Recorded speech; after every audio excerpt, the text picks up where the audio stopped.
If you've been doing this as long as I have, which is admittedly a very long time, one of the really neat things that happens over the years is some of your clients become good friends. And I'm lucky and humbled enough to name a number of clients as good friends. One in particular, a former head of sales by a guy by the name of Kevin, who has since retired, told me a story once. And that story in many ways sits at the heart and soul of the Framemaking Sale. And I think of the story a lot when I'm out talking about frame making around the world. So Kevin was in region. It was out doing client visits in a region, and he figured, well, while I'm out there, why don't I do a ride along with a couple of my sellers? And one seller in particular who happened to have a meeting that day was one of his star performers. So, he hopped in the rental car with her, we'll call her Tara, and Kevin and Tara went out to see one of their clients, a head of HR, and this is a very early stage opportunity, very top of the funnel. It was just sort of an exploratory conversation, and they go into the customer's office, and they sit down in the office of the head of HR, and right before the meeting's about to start, funny enough and weirdly enough, the head of procurement for the customer's organization walks in, sits down, apologizes for being late. He's very profuse. I'm so sorry, but let's get going. Where should we start? And Kevin's sitting there in the, sort of the side of the meeting thinking like, who invited him? Like, this doesn't go well. How did procurement even get here? But what's interesting is Tara didn't miss a beat.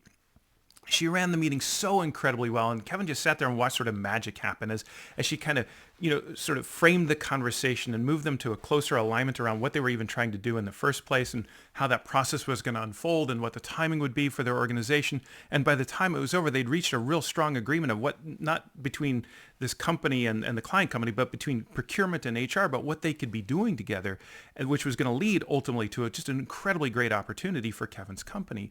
And so they get back in the rental car, Kevin and Tara, on their way back to the airport, and they're doing the debrief, as that's usually the way it goes, right? And Kevin's blown away, and he says, you just handled that so incredibly well. I mean, what a great outcome. This is going to potentially be a great customer for us. But I got to tell you, when procurement walked in the room and you didn't even miss a beat, he said, that was incredible. I mean, who does that? I mean, who even invites procurement? How did procurement even get there? I can't believe it. That was just the weirdest thing that he should show up at that meeting.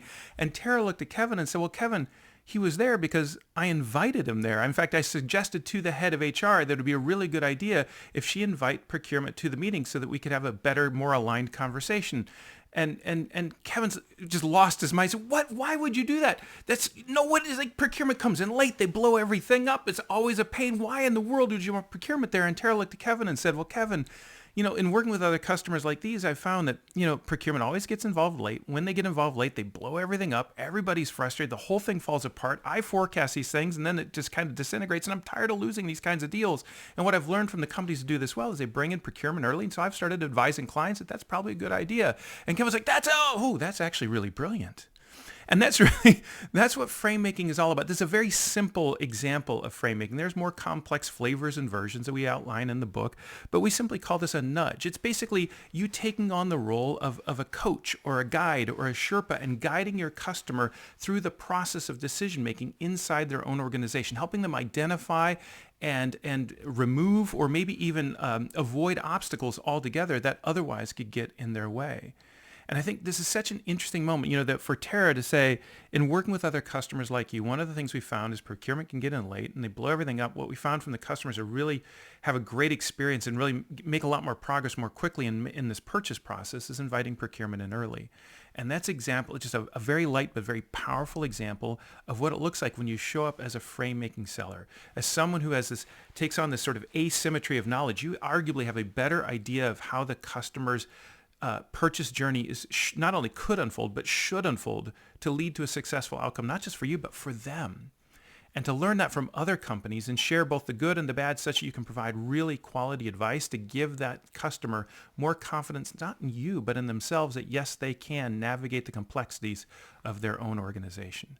And that's what Tara did that day, and that's what blew Kevin away. And is that story that has stuck with me ever since and now sits at the heart and soul of the Framemaking Sale.